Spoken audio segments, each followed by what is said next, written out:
Hi ಎಲ್ರಿಗೂ welcome to ಅನುಸಾಗರ್ YouTube channel. ಇವತ್ತಿನ recipe ಬಂದು ಮಟನ್ ಚಾಪ್ಸ್ ಹೇಗೆ ಮಾಡೋದು ಅನ್ನೋದನ್ನು ತಿಳಿಸ್ಕೊಡ್ತಾ ಇದ್ದೀನಿ. ಇನ್ನೂ ಯಾರಾದರೂ ನನ್ನ ಚಾನಲ್ಗೆ ಸಬ್ಸ್ಕ್ರೈಬ್ ಮಾಡ್ಕೊಂಡಿಲ್ಲ ಅಂದರೆ ಪ್ಲೀಸ್ ಎಲ್ಲರೂ ಸಬ್ಸ್ಕ್ರೈಬ್ ಮಾಡ್ಕೊಳ್ಳಿ. ಇವಾಗ ಮಟನ್ ಚಾಪ್ಸ್ ಮಾಡೋದಕ್ಕೆ ನಾನಿಲ್ಲಿ 1 kg ಆಗೋಷ್ಟು ಮಟನನ್ನು ನೀಟಾಗಿ ತೊಳೆದು ಇಟ್ಕೊಂಡಿದ್ದೀನಿ. ಇಲ್ಲಿ ಗ್ರೇವಿಗೆ ಎಷ್ಟು ಬೇಕಾಗುತ್ತೆ ಅಷ್ಟು ಕಾಯಿ ತುರಿ ತೊಗೊಂಡಿದ್ದೀನಿ.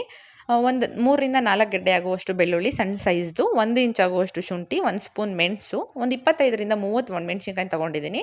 ಇಲ್ಲಿ 1 kg ಮಟನ್ ಮಾಡ್ತಿರೋದ್ರಿಂದ ಖಾರಕ್ಕೆ ಇಷ್ಟು ಬೇಕಾಗುತ್ತೆ. ನಿಮ್ಗೆ ಎಷ್ಟು ಬೇಕೋ ಅಷ್ಟು ತೊಗೋಬೋದು ಖಾರಕ್ಕೆ. ಸ್ವಲ್ಪ ಕೊತ್ತಂಬರಿ ಸೊಪ್ಪು, 1 ಟೊಮ್ಯಾಟೊ, ಒಂದು 3 ಚಿಕ್ಕ ಸೈಜ್ ಈರುಳ್ಳಿ, ಚಕ್ಕೆ ಲವಂಗದ ಪುಡಿ, ಸ್ವಲ್ಪ ಅರಿಶಿಣದ ಪುಡಿ.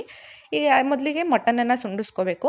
ಅದಕ್ಕೆ ಕುಕ್ಕರ್ ಇಟ್ಕೊಂಡು ಅದು ಬಿಸಿ ಆದಮೇಲೆ 2 ಸ್ಪೂನ್ ಆಗುವಷ್ಟು ಎಣ್ಣೆ ಸೇರಿಸಿ ಮಟನ್ ಹಾಕಿ 1-2 ನಿಮಿಷ ಫ್ರೈ ಮಾಡಿಕೊಂಡು ಆಮೇಲೆ ಸ್ವಲ್ಪ ಉಪ್ಪು ಮತ್ತು ಅರಿಶಿಣದ ಪುಡಿ ಹಾಕಿ ಮುಚ್ಚಿ ಇಟ್ಬಿಡಿ. ಒಂದು ಪ್ಲೇಟು ಮುಚ್ಚಿಟ್ಟಾದಮೇಲೆ ಈ ಕಡೆ ಒಂದು ಮಿಕ್ಸಿ ಜಾರ್ಗೆ ಮಸಾಲೆ ರುಬ್ಕೊಳ್ಳೋದಕ್ಕೆ ತುರಿದಿಟ್ಕೊಂಡಿರೋ ಕಾಯಿ, ಶುಂಠಿ, ಬೆಳ್ಳುಳ್ಳಿ, 1 ಟೊಮ್ಯಾಟೊ, ಸ್ವಲ್ಪ ಕೊತ್ತಂಬರಿ ಸೊಪ್ಪು ಮತ್ತು ಈರುಳ್ಳಿ, ಒಣಮೆಣ್ಸಿನ್ಕಾಯಿ, ಮೆಣಸು, ಚಕ್ಕೆ ಮತ್ತು ಲವಂಗ ಎರಡರದ್ದು ಸೇರಿಸಿ ಅರ್ಧ ಸ್ಪೂನ್ ಆಗೋಷ್ಟು ಪೌಡರ್ ತೊಗೊಂಡಿದ್ದೀನಿ. ಸ್ವಲ್ಪ ಅರಿಶಿಣದ ಪುಡಿ ಸೇರಿಸಿ ರುಬ್ಕೋಬೇಕು. ಮಧ್ಯದಲ್ಲಿ ಒಂದ್ಸಲಿ ಈ ರೀತಿ ಪ್ಲೇಟ್ ತೆಗೆದು ಒಂದ್ಸಲಿ ಈ ರೀತಿ ಮಿಕ್ಸ್ ಮಾಡ್ಕೊಳ್ಳಿ. ಇಲ್ಲಾಂದರೆ ಕುಕ್ಕರ್ಗೆ ಸ್ವಲ್ಪ ಅಂಟ್ಕೊಳ್ಳೋ ಚಾನ್ಸಸ್ ಇರುತ್ತೆ. ಹಂಗಾಗಿ ಒಂದ್ಸಲಿ ಮಿಕ್ಸ್ ಮಾಡಿಕೊಂಡ್ರೆ ಸರಿಯಾಗುತ್ತೆ. ಮಿಕ್ಸ್ ಮಾಡ್ಕೊಂಡಾದ್ಮೇಲೆ ಈ ರೀತಿ ಮಸಾಲೆನ ಆದಷ್ಟು ನೈಸ್ಗೆ ಪೇಸ್ಟ್ ಮಾಡ್ಕೊಳ್ಳಿ.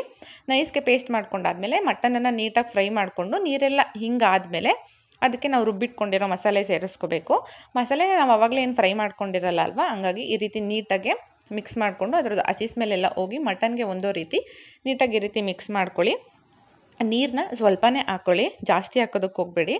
ಚಾಪ್ಸ್ಗೆ ಸ್ವಲ್ಪ ಗಟ್ಟಿಯಾಗಿದ್ರೇ ಚೆನ್ನಾಗಿರುತ್ತೆ ಮಟನ್ನು. ಹಳ್ಳಿಗಳ ಕಡೆ ಎಲ್ಲ ಈ ರೀತಿನೆಲ್ಲ ಮಾಡೋದು, ಸ್ವಲ್ಪ ಗಟ್ಟಿಯಾಗಿರಬೇಕು. ಇಲ್ಲಾಂದರೆ ನೀರು ಥರ ಆಗಿಬಿಟ್ರೆ ಚೆನ್ನಾಗಿರಲ್ಲ. ಮಟನನ್ನು ಆದಷ್ಟು ನೋಡ್ಬಿಟ್ಟು ತೊಗೊಳ್ಳಿ. ಎಳೆ ಮಟನ್ನೋ ಇಲ್ಲಾಂದರೆ ಬಲ್ತಿರೋ ಮಟನ್ನೋ ನೋಡಿಕೊಂಡು ವಿಜಲ್ ತೆಗೆಸ್ಕೊಳ್ಳಿ. ಸ್ವಲ್ಪ ರುಚಿಗೆ ಉಪ್ಪು ಮುಂಚೆನೂ ಹಾಕಿರ್ತೀರ ನೋಡಿಬಿಟ್ಟು ಹಾಕ್ಕೊಂಡ್ರೆ ಮಟನ್ ಚಾಪ್ಸ್ ಬೇಗ ರೆಡಿ ಆಗಿಬಿಡುತ್ತೆ. ಯಾರಾದರೂ ಫಸ್ಟ್ ಟೈಮ್ ನೋಡ್ತಿದ್ರೆ ಸಬ್ಸ್ಕ್ರೈಬ್ ಮಾಡಿಕೊಂಡು ನಿಮ್ಮ ಫ್ರೆಂಡ್ಸ್ ಮತ್ತು ಫ್ಯಾಮಿಲಿ ಜೊತೆಯಲ್ಲೂ ಶೇರ್ ಮಾಡಿ. ಇನ್ನೂ ನನ್ನ ವೀಡಿಯೋಗಳಿದೆ ನೋಡಿ.